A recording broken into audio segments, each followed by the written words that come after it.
Hello, I am Dr. Rita P. Bhambi, Associate Professor and Head Department of History, Guru Nanak Khalsa College, Matunga. The title of your paper is 19th Century Maharashtra. I am dealing with Unit 4, B part, that is Resistance, Insurrection and Political Associations. Here I am dealing with the B part, Political Associations, with special reference to Bombay Association, Pune Sarvajanik Sabha, Indian National Congress and Maharashtra. The objective of the topic and this unit particularly is that this unit aims at introducing students to understand the approaches to Indian nationalism, emergence and development of the political associations in Bombay Presidency, acquaint with factors responsible for the founding of the Indian National Congress, foundation of the Indian National Congress and its aims and objectives. Now I am starting with the first B part, political associations. The Indian National Freedom Movement is a heroic and inspiring chapter in the history of modern India, and Maharashtra played a prominent role in it. Raja Ram Mohan Roy, who had kindled the spirit of nationalism, is rightly called father of Indian nationalism. Nationalism is a feeling of belongingness among people based on common factors. India saw the rise of nationalism during the second half of the 19th century. Both Indians and British contributed to the rise and growth of nationalism in India. The first very important part, we should know what are the causes, what are the factors which were responsible for the rise of political association.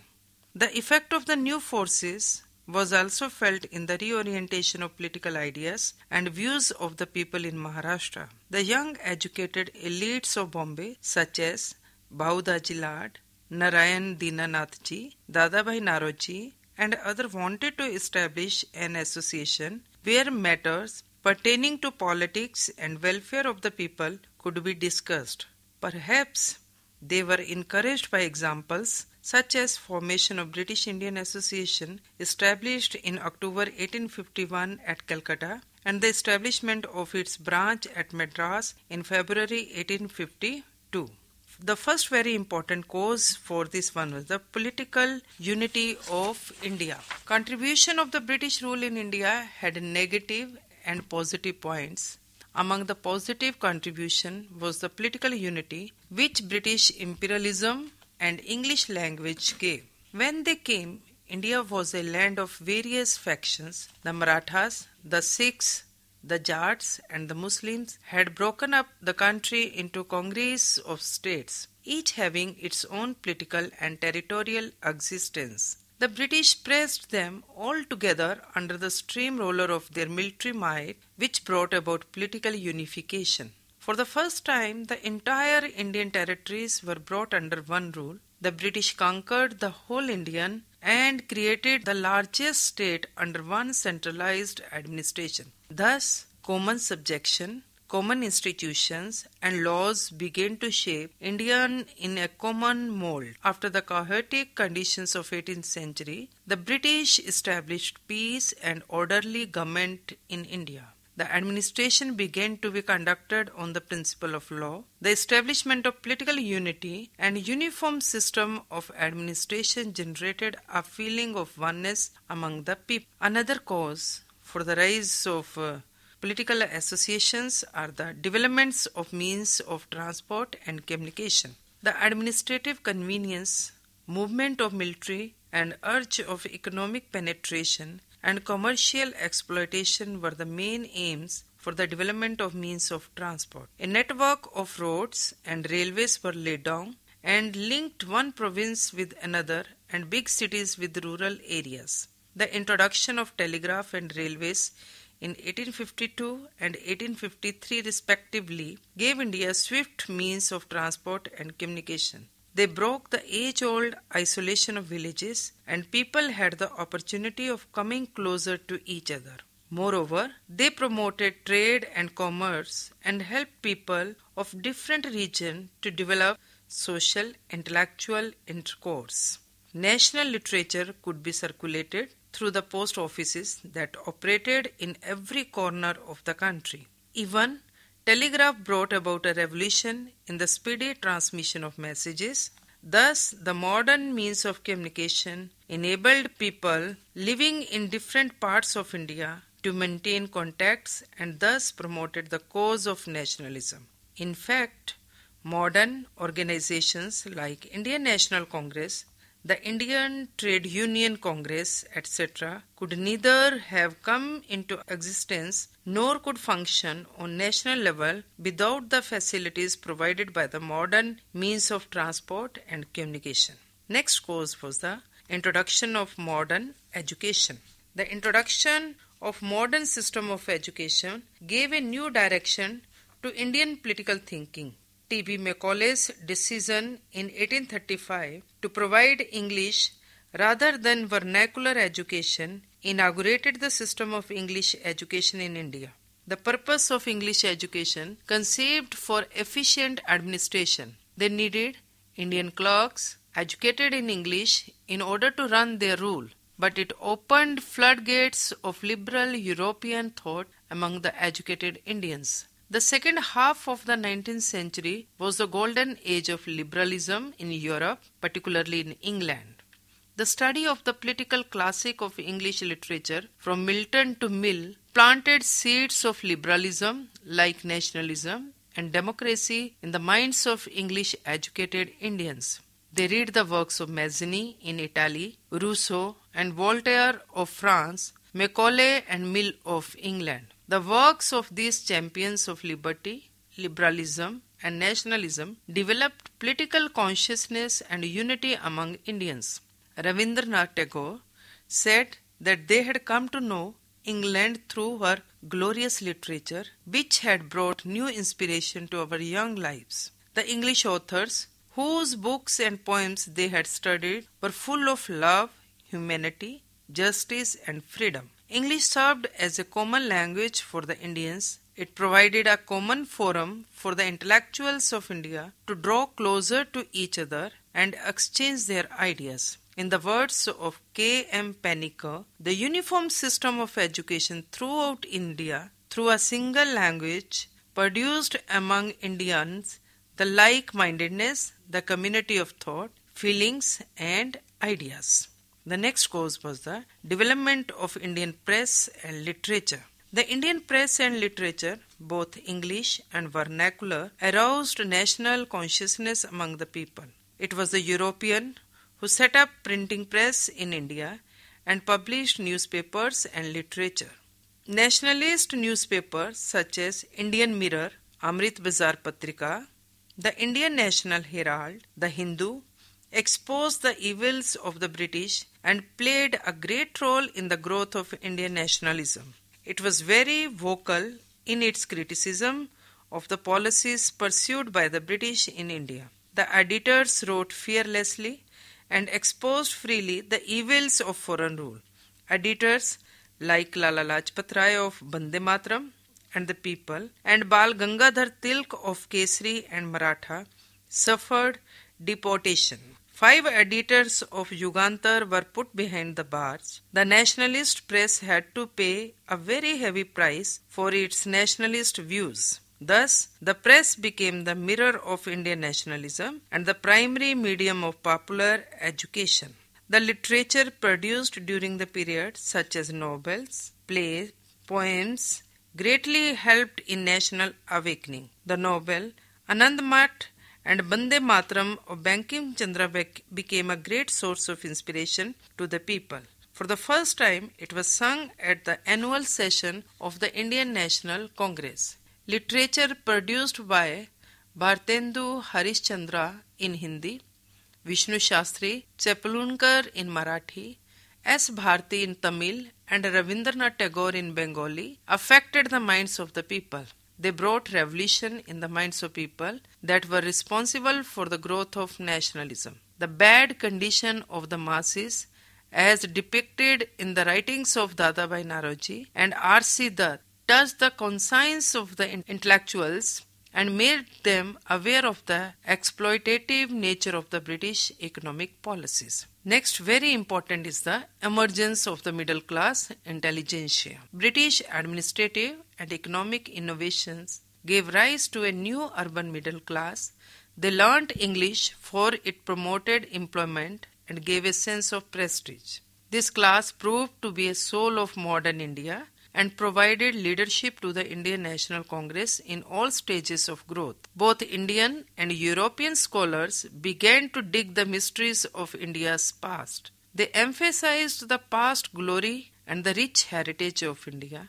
The study and publication of ancient Indian literature by the scholars like Max Muller, Monier Williams, Roth Ranade, Harprasad Shastri, R.G. Bhandarkar, and Rajendra Lal Mitra opened new vistas of India's rich cultural heritage. They praised Vedas and Upanishads for their literary merit. India was rediscovered and people became proud of their glorious past. Next important point is impact of the socio-religious reform movements. In the 19th century, educated Indians began to examine their religious belief and social practices. The result was the development of various socio-religious reform movements which prepared the ground for the growth of national movement and watered the plant of patriotism. Reformers like Raja Ram Mohan Roy, Swami Dayanand Saraswati, Devendranath Tagore, Keshav Chandra Sen, Swami Vivekanand and others infused a new spirit of faith and courage. Raja Ram Mohan Roy, the founder of Brahmo Samaj, was the pioneer of India's Renaissance. Besides reforming Hindu religion and society, the Brahmo Samaj injected nationalism in the Indian body politic. Swami Dayanand Saraswati founded Arya Samaj. He preached to the people the lesson of self-confidence and faith in their future. He reminded them the glory and greatness of the India's past. Ramakrishna Paramhansa exercised great influence on his followers. His disciples, Swami Vivekananda, helped people in reviving their faith in themselves and also in the future of the country. These reformers launched a crusade against the abuses and evils of the Hindu society and religion. They taught the people to have faith in themselves. Next point is the racial arrogance. One unfortunate legacy of the rebellion of 1857 was the feeling of racial bitterness between the rulers and the ruled. Here rulers are the Britishers, ruled are the Indian people. Indians resented the attitude of the Englishmen towards them. The Europeans in India were arrogant. They had a very low opinion of the Indian character. They openly insulted Indians and took pleasure in calling them half gorilla, half Negro. Racial arrogance branded all Indians, irrespective of their caste, religion, province or class, with the badge of inferiority. The Indians were prevented from entering in European clubs and travelling in the upper class railway compartments. This racial arrogance of the Englishmen made Indians conscious of national humiliation and put them on the defensive. Next cause was the economic exploitation. The worst feature of the British rule in India was the economic exploitation of Indian people of all classes. Since the main motive of the British rule in India was economic exploitation, they adjusted the economic system to the needs of the people of England. The British imposed a policy of one-way free trade in India, and British cotton textile flooded in the markets of India. These machines made cotton textiles were cheaper, and Indian cloth made with traditional techniques could not compete with machine-made goods. British officers also forced Indians craftsmen to sell their goods below the market price. Thus, the policy of economic exploitation ruined Indian industries. This increased dependence of people on agriculture. Even peasants became landless as they were required to pay very high land revenues. Moreover, the growing commercialization of agriculture. Here I would like to mention commercialization of agriculture means crops for the market. Helped the moneylenders to exploit the peasants. The Indian traders suffer due to the competition from British traders. Above all, the British officials working in India had become a drain in the Indian resources. The interest of the British in India was to promote their industry and commerce. India became a supplier of raw material for the British factories and a market for the British finished goods. Between 1858 and 1918, 6 great famines occurred in India, which was followed by epidemics. Even during the famine times, exports of food grains continued. The hardships faced by the people convinced them the British rule was the major cause of their starvation, misery, and death. This developed a hatred for the foreign rule and love for Swadeshi goods. The spirit of national received a powerful stimulus in the process. Next, very important, is Lord Lytton's reactionary policies. Here I would like to mention some of the viceroys who really worked for the Indians.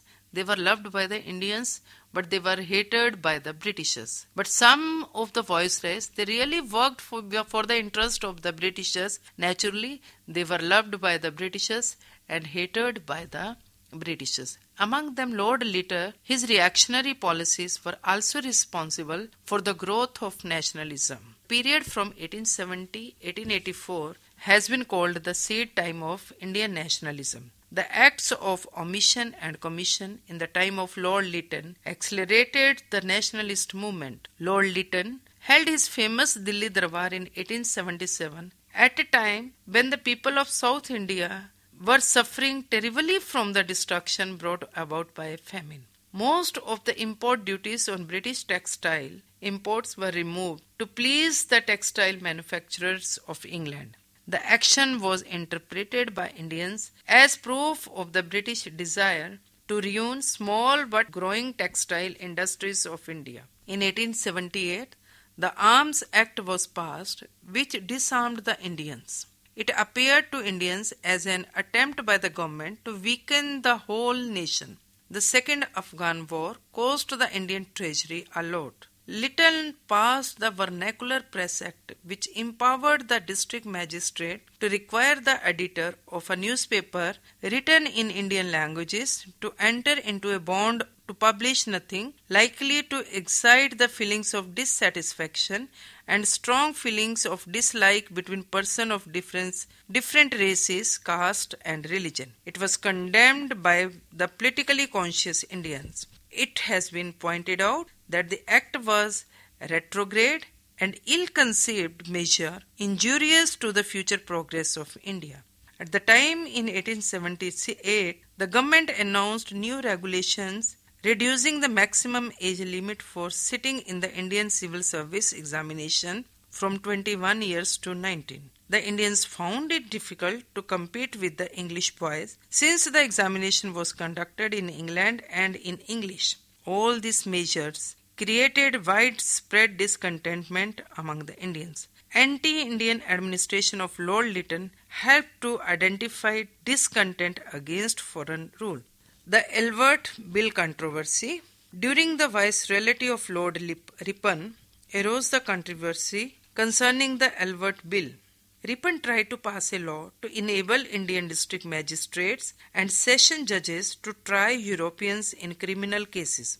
So far, Indian judges had been debarred from trying European British subjects purely on racial grounds. The Englishmen in India considered the bill an attempt on the part of Lord Ripon to exalt Indians and dethrone Europeans. They lost all balance and control and rose in revolt against Lord Ripon. To carry on their agitation, the Englishmen formed the Anglo-Indian and European Defence Association. Ripon was personally insulted. They poured abuse on Indians.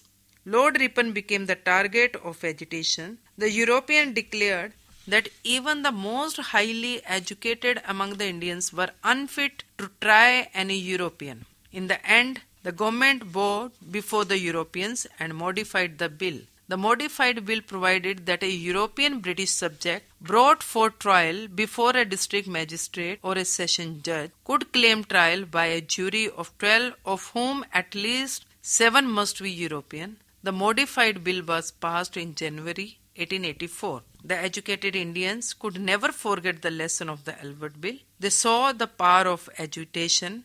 The Indian became conscious of the degradation to which foreign rule had reduced them. It increased racial bitterness and led to the growth of national discontent. The anti-Albert agitation strengthened the forces speeding up the birth of the Congress movement. Now, next major point is about your syllabus. As I have discussed the causes for the growth of nationalism, now I am starting with the political association, that is the emergence and development of political association with special reference in Bombay. The Indian National Congress, which was founded in 1885, was not the first political association established in India. As early as 1833, Lord Macaulay, in his speech before the House of Commons, had explained the implication of his educational policy. One important effect of the introduction of Western culture in India was the growth of modern political thoughts like nationalism, nationality, political rights, etc. The Indian subcontinent witnessed the growth of political ideas and political organization. It was political association which heralded 19th century India into modern politics. Now I am starting with the Bombay Association. The intellectual leader of Bombay were supported by shades like Khurshedji Kama, Jagannath Shankar Sheth and Jamshedji Jijibhoy. In a way, the contribution of these two groups created an atmosphere where radical and moderate reformer could work together. This led to the establishment of Bombay Association on 26th August 1852. The association was formed with the object of sustaining the wants of the natives of India living under the government of this presidency and of representing from time to time to the authorities the measures calculated to advance the welfare and improvement of the country. At the inaugural ceremony of the association, all important members spoke about the role and functions. Nana Shankar Seth claimed that it would, inverted comma begins, secure the happiness of millions of our countrymen, comma closed. Naroji Furdonji went to the extent to state that such a body had not been created earlier. Dadabhai Naroji felt that the association would systematically inquire into the condition of the people both in the city and in the country. The composition of the association was quite secular. The members of the association included Parsis, Muslims, Jews, Christians and Hindus. In fact, the very strength of association was its character of Catholicity. Having such members on its roll, the association was to undertake three types of activities. It would make representation to Parliament regarding the company's administration, submit memorials to the government, urging the removal of the existing evil and urge it to reconsider of the proposed corrective measures for the welfare of the Indians in the presidency. Although the number of educated elites in the association was very small, their influence was considerable. Membership of the association was open to all those who could afford to pay rupees 25 per annum. Parsis, however, dominated the association as in 1853, out of 56 members, 33 were Parsis, 15 Hindus, 4 Muslims, 3 Goans and 1 Jew. True to its objective, the association started dealing with the issues set in its manifesto. Instantly, the speakers at the inauguration highly appreciated the blessings of British rule and ruled out that the association in any way will act against the British rule. The members rather reassured that the association work will be one of meditation, of advice to the government based on real knowledge of the feelings of the people and of explanation to the governed based on understanding of the mysterious ways of the new rulers. Accordingly, Bombay Association drafted its first petition, a comprehensive document containing suggestions such as a new constitution for India, less exclusive, less secret, more efficient and more acceptable to the governed. It also boldly suggested that the members of the board of directors should be persons with experience of service in India who could apprise the parliament that how the Charter Act 1833 had remained a dead letter in providing equal opportunities to Indians. Point out the inadequate government grant for education and urge for the establishment of a university, as ask for better means of communication to facilitate trade. The main stress of the association was on representation of respectable and intelligent Indians in the council. The petition drafted by the association was signed by nearly 3,000 people, some of whom were Maratha noblemen of the hinterland, Shetiyas, and educated men of the city. The association, however, from its inception appeared to be heading towards confrontation. The nature of young educated reformists was bound to clash with soft and commercial-minded Shetiyas. Most of the Shetiyas were scared to do anything which might result in creating ill feeling among the British officials. Many Shetiyas, who were earlier convinced by Jagannath Shankar Shet to join the association, started resigning from its membership. Some resigned because they could not assert themselves among the educated. One of the shocks for the continuation of the Bombay Association was the resignation of Sir Jamshedji Jijubai, along with other leading Shetiyas members, mainly Parsi supporters. It is obvious that their passionate love for the British rule led them to keep away from such associations. The spokesperson for this group was Manekji Khurshedji, who in his series of letters blamed Jagannath Shankar Shet and Bomanji Badia for allowing the young educated to control the association. He even levelled the association, the Bombay School Boy Association.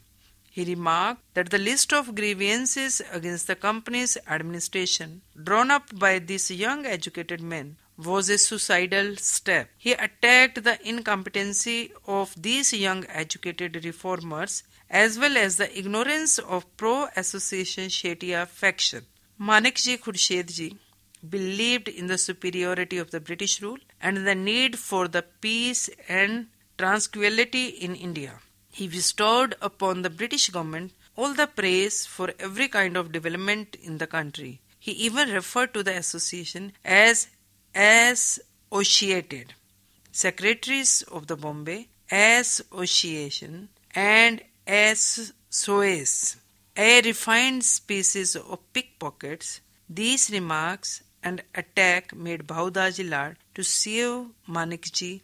The suit was unsuccessful as the court ruled that there was no sting to Manekji. The Bombay Presidency Association.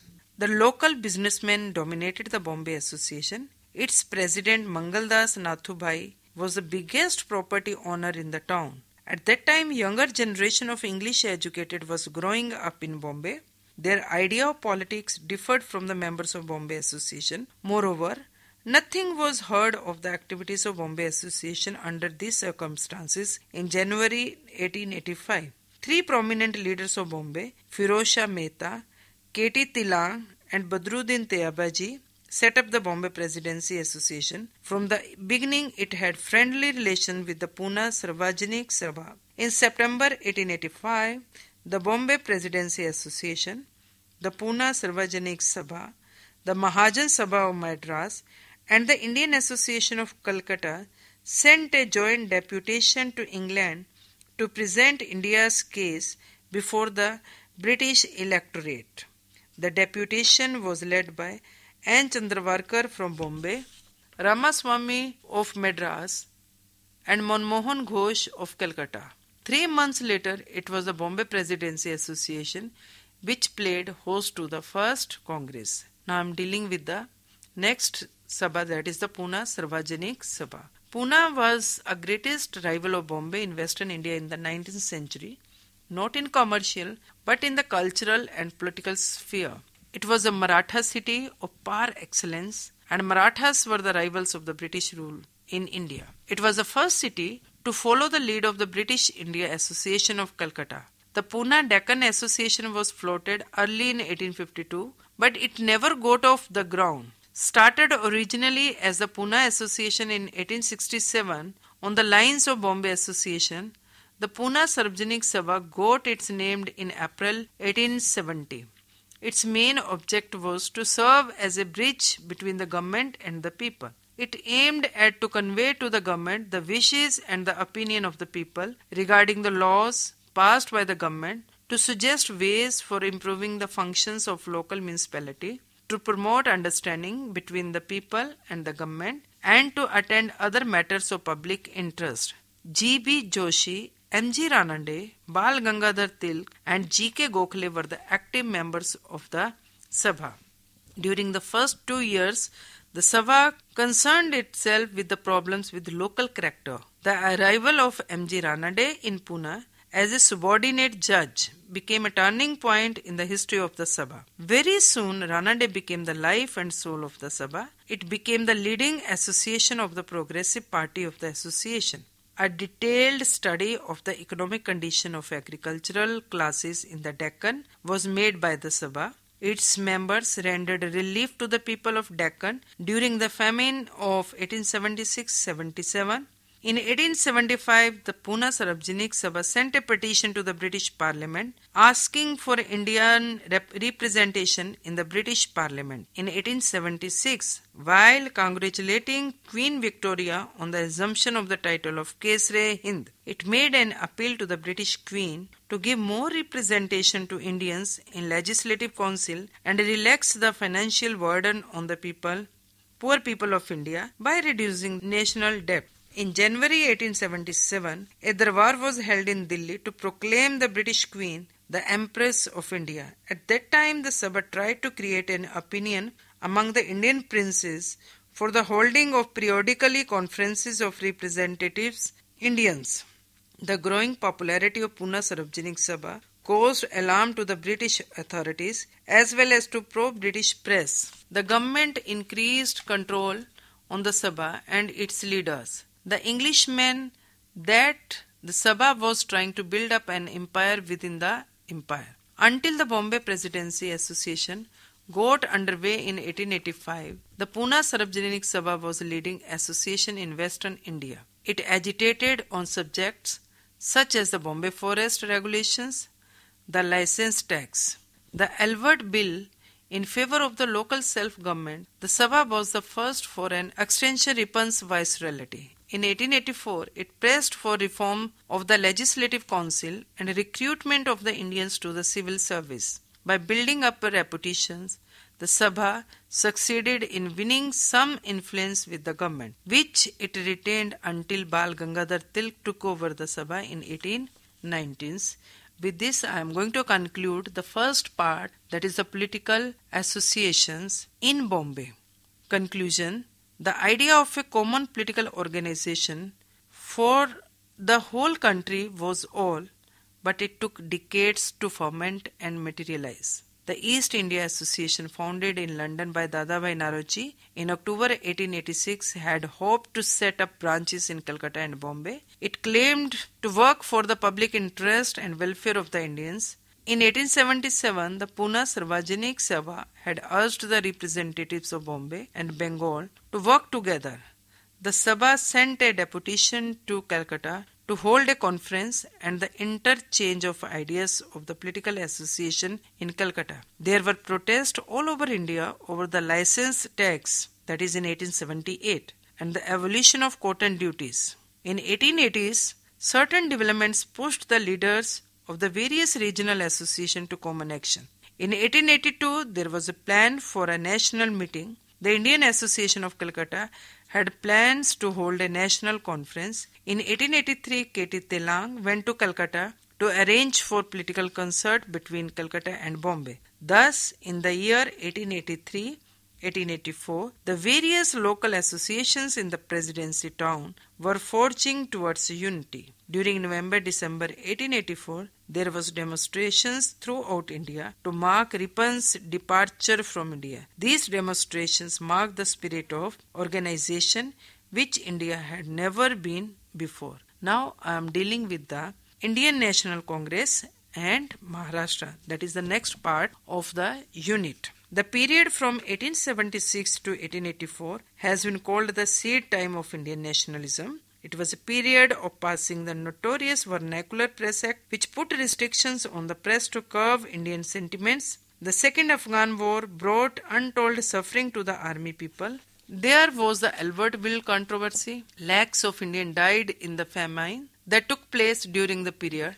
Lord Lytton held his famous Dilli Darbar and the people wondered at all closeness. It was the educated people who came up as the spearhead of the movements. Nationalism was basically the creation of an English educated middle class which became aware of the benefit of the British rule. They were familiar with the liberal ideas of the modern West. They were also conscious and proud of their own rich cultural heritage. In the 19th century, beginning with Raja Ram Mohan Roy, there was an intellectual awakening in which the English educated Indians played great roles. This awakening prepared the ground for the nationalist movement which followed in due course. The consciousness of the middle class found expression through the press and public associations. A number of associations were formed before the formation of Indian National Congress. The political associations provided regional forums to articulate the economic and political aspirations of the people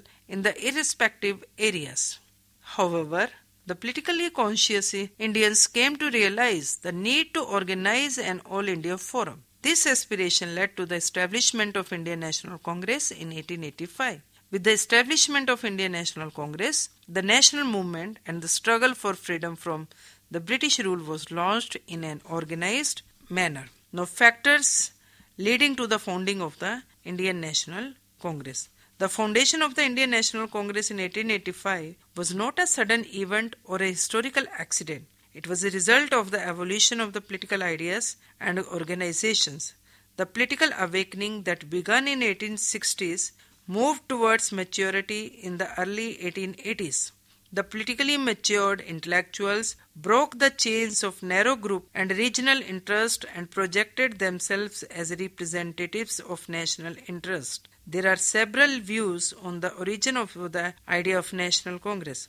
One of these is that the idea originated from the Dilli Darbar of 1877. The idea was conceived in a private meeting of some members of Theosophical Convention held at Madras in December 1884. These views lacked collective evidence. The move for organizing the Congress was first made by Alan Octavian Hume. Various factors were responsible for founding the Indian National Congress.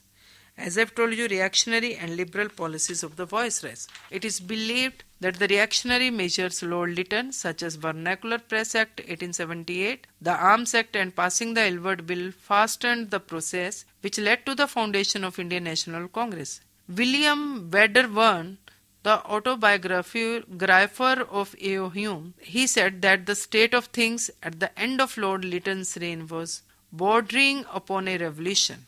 Commenting on the reactionary measures of Lord Lytton, Wedderburn further wrote, these ill-starred measures of action, combined with Russian methods of police repression, brought India under Lord Lytton within measurable distance of a revolutionary outbreak, and it was only in times that Mr. Hume and his Indian advisers were inspired to intervene. However, it is important to note that the reactionary policies of Lord Lytton and liberal policies of Lord Ripon acted as a medium in the birth of Indian National Congress. No doubt the National Congress was the direct result of the emergence of national awakening.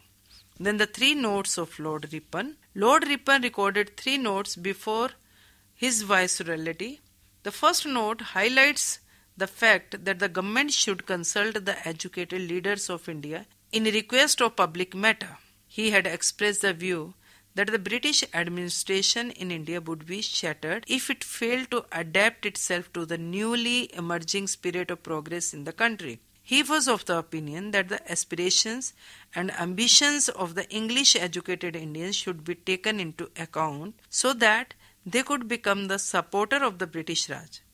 In the second note, Lord Ripon turned down the demand of Anglo-Indian elements for reviving the Vernacular Press Act. He argued that any attempt to revive the Vernacular Press Act in any shape would be inconsistent with the policy of British government. He further maintained that to discriminate the vernacular press was unjust and impolitic. In the third note, he asserted that the increasing number of Europeans in India was main difficulty of Indian administration.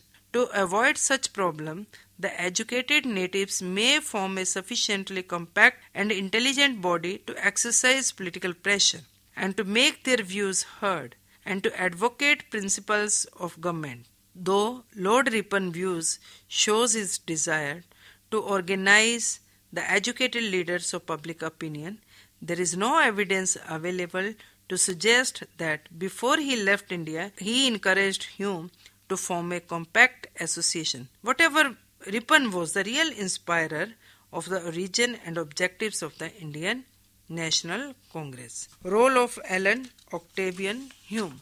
In the early 80s of the 19th century, A.O. Hume, a Scottish ex-civilian, started efforts to form an association for uniting the public workers of India on a common platform. He inherited his attitude of taking up noble causes from his father. British radical leader Joseph Hume, who was a prominent Scottish patriot and a reformer, he joined the East India Company civil service in 1849 and became a secretary in 1870. For his pro-Indian attitude and views, Viceroy Northbrook threatened him with dismissal from service. He also failed to get on with Lord Lytton and finally retired from service in 1882. After retirement, instead of returning to England, Hume settled down in Shimla and began to take interest in Indian politics. He was more in sympathy with the Bombay and Pune groups than with the Calcutta leaders. Hume also came in contact with Viceroy Lord Ripon and became interested in his schemes of local self-government. By late 1883, he began to advise the Viceroy unofficially on Indian public opinion and politics and appealed to the graduates to the Calcutta. In the midst of Anglo-Indian agitation against the Albert Bill, Hume kept himself at distance from the controversy. After retiring from the service, Hume addressed an open letter to the graduates of the Calcutta University on 1st March 1883. He appealed to them, take the initiative in establishing an association which would promote the moral, social and political regeneration of India. He further stated that if only 50 men, good and true, could be found to join as founders, the thing could be established and the future development would be easy. These appeals of Hume were very fruitful to initiate the movement. Men were coming from all parts of India. Encouraged by these responses from educated Indians, Hume launched the Indian National Union. In the summing of the first Indian National Congress, the Indian National Union played an important role. Discussion with Indian political leaders.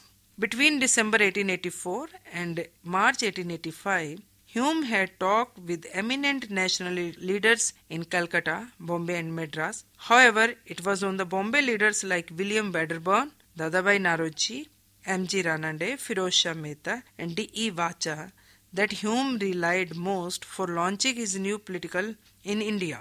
He discussed with them his plans for holding annual conference of representatives from all parts of India, organizing a central national association for directing political activity throughout the country. In March 1885, Hume and his friends from Bombay and Pune drew up a plan for an Indian National Union. The union was to take the form of an annual conference to be attended by leaders of various provisional associations. It would decide upon different types of reforms, political, social, economic and educational. Now Hume's meeting with Viceroy Lord Dufferin. After feeling the pulse of Indian leaders, Hume met the Viceroy Lord Dufferin at Shimla in early May 1885.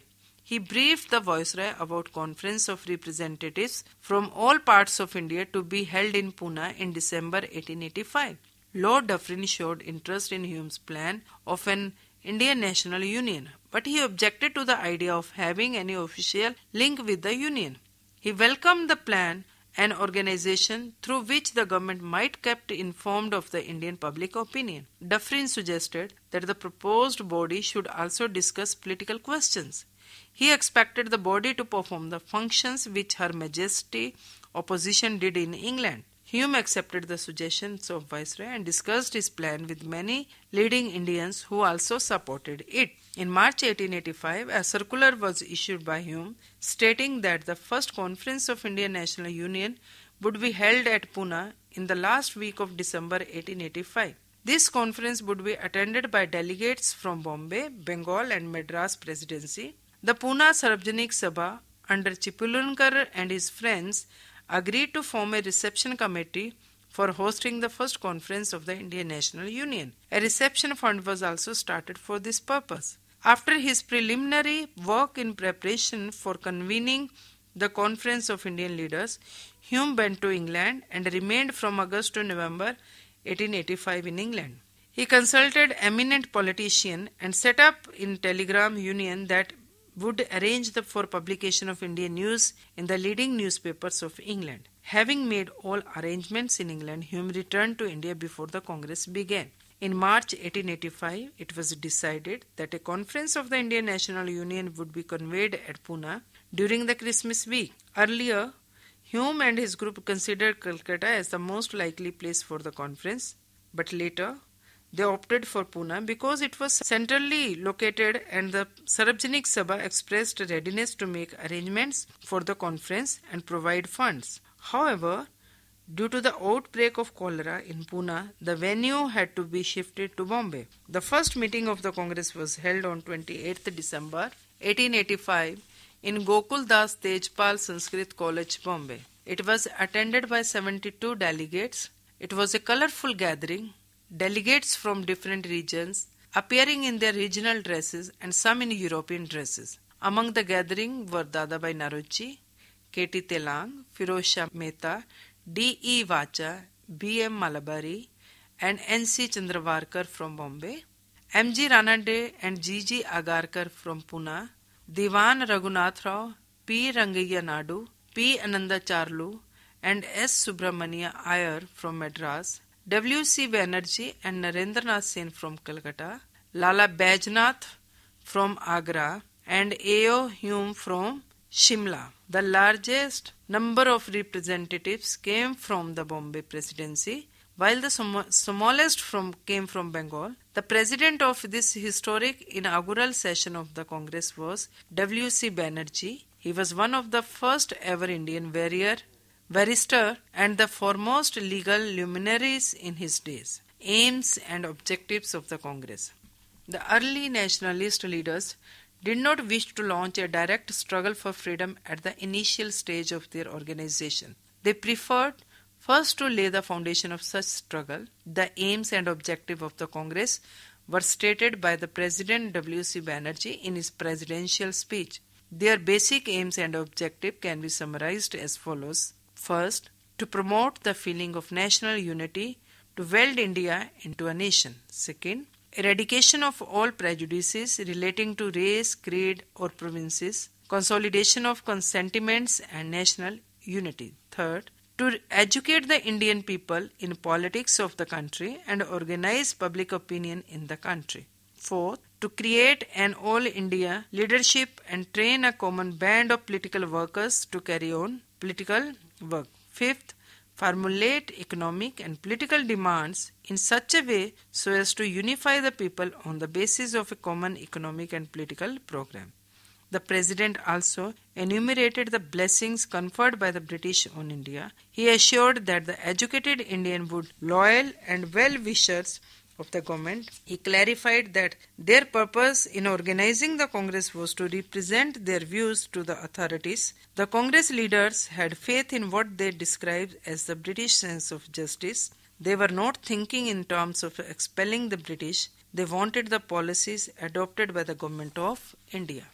Government of India should aim at the welfare and good of the Indians, which meant the advancement of their interest. This was to be done through the development of representative institutions and appointment of Indians to the higher post. Thus, the first gathering of the new India, an emerging elite of middle-class intellectuals devoted to peaceful political action and protest. Since then, Every year the Congress session was held in different parts of the country and the number of delegates went on increasing. The president was to belong to a region other than where the session was held. The objectives of the Congress, as stated W.C. Banerjee, were to bring together leaders from different parts of the country to promote national unity by removing all possible prejudices of caste, race, religion and region, to discuss important problems facing the country, and to decide on the activities that the Indian leaders should take up. With the foundation of Indian National Congress, the struggle for India's freedom was started in an organized manner. The Congress was a cosmopolitan body whose members came from different caste, religion, languages, regions and political and economic ideologies. The early leaders were determined to build a secular, democratic nation. Initially, it was not a political party, but was a movement and an all-India organization. The Congress delegates were well-read people belonging to the middle class. They believed in the development of India with the help of constitutional means. In 1890, Kadambini Ganguly, the first women graduate of the Calcutta University, addressed the Congress session, which means that it was open to lady members also. The Congress provided a political platform from where problems and grievances could be voiced. The Congress began to publish pamphlets in Indian languages. In the beginning, it was blessed by the government, though soon its attitude reversed. The British officials branded the Congress leaders as disloyal Babus, seditious Brahmins, and violent villains. The Congress was described as a factory of sedition. Lord Curzon, the Viceroy of India, declared in 1900, "The Congress is tottering to its fall, and one of my great ambitions while in India is to assist it in a peaceful demise." The British rulers began to describe it as an organization of the Hindus and followed the policy of divide and rule. They tried to drive a wedge between the Hindus and Muslims. However, in spite of all this, the Indian National Congress not only survived but also emerged as a strong national movement that proved to be adversary of the British Empire in India. Next, I had given a table that is period and the main objective, prominent leaders and the nature of the program. Now, for example, when we are talking about the Indian national movement, the period from 1885 to 1904, the main objective was the gradual introduction of reforms. The prominent leaders during this period were A.O. Hume, Dadabhai Naroji, S.N. Banerjee, G.K. Gokhale, Badruddin Tayabji. This period is known as the period of the moderates because these leaders were the moderates. In their program, nature of program was, what was that one? Organization of public opinion through meetings, passing resolution, sending petition, constitutional means. Now, from 1905-1918, the period is known as the extremist periods. Here they sing salvation of the motherland. The main leaders, prominent leaders of this time was B.G. Tilak, Bal Gangadhar Tilak, Lala Lajpat Rai, Bipin Chandra Pal. And they were known as the extremist or the militant leaders because Bal Gangadhar Tilak has given a slogan that Swaraj is my birthright and I will have it. And during this period, the programs were also totally different. Swadeshi movement, they had followed boycott and hartal, non-cooperation, fiery speeches through public platforms and press. Now I will discuss about the questions on these topics. The first question can be, evaluate the role of Bombay Association and the Pune Sarvajanik Sabha in promoting nationalism in Western India. Next question can be in the form of briefly review the work of different political organizations in Maharashtra before 1885, that is before the Indian National Congress. Then question can be write an essay on the Bombay Association. Then you have to discuss details, everything about the Bombay Association and discuss the working and the achievements of the Pune Sarvajanik Sabha. This question can be also attempted on the Pune Sarvajanik Sabha. Next question can be trace the growth and achievements of political association in Bombay with special reference to Bombay Association and the Pune Sarvajanik Sabha, Bombay Association. And even evaluate the role of Bombay Association and Pune Sarvajanik Sabha in the promoting nationalism in Western India. Trace the circumstances that led to the foundation of the Indian National Congress in 1885. Here you are going to discuss about the factors and This question can be in the form of this way as well. What were the factors leading to the emergence of Indian National Congress? State its initial aims and objectives. Thank you very much.